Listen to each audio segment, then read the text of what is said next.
Aku berhenti tepi jalan pasal aku nampak nasi Arab Gaza.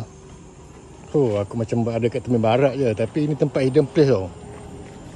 Ada pantai, kalau terus sana ke Jeramtoy dan ke Kuala Pelawang lah, menghala ke Temerloh sebenarnya. Aku ada nampak nasi Arab Gaza ni. Jadi kalau korang nampak halali nasi Arab ni, tapi kena cepat lah, kadang-kadang dia tak banyak. Tapi aku rasa memang best lah, sebab dapat yang original punya. Dia punya menu senang ya, ada nasi Arab Gaza, ada kunafa cheese. Paling best sekali pasal dia kecil je. Dia kecil, ada satu meja je.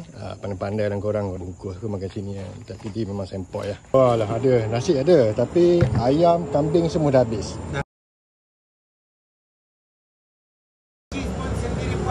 Oh, ini punya barang. Oh. Ni. Bismillah, makan.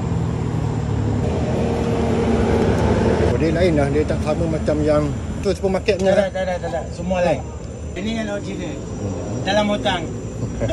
Mana pergi? Mau pergi balik Kriang sana, balik Pahang. Mesti Penyang. Okey. Terima kasih ni. Aku tumpang dengan brother ni sekali. Makan sama-sama sebab ada satu meja je. Cina kan, Melayu kan, India kan, Punjabi pun. Bunyi mau hidup aman damai lah.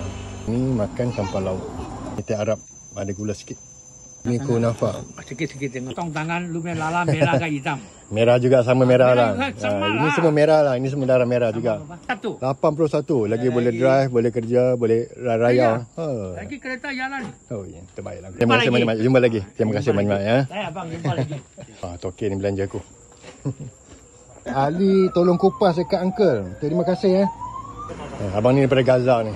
InsyaAllah selamat. Okay dik, terima kasih ya. Okay, bye-bye. Tapi rasa dia memang padu, alhamdulillah.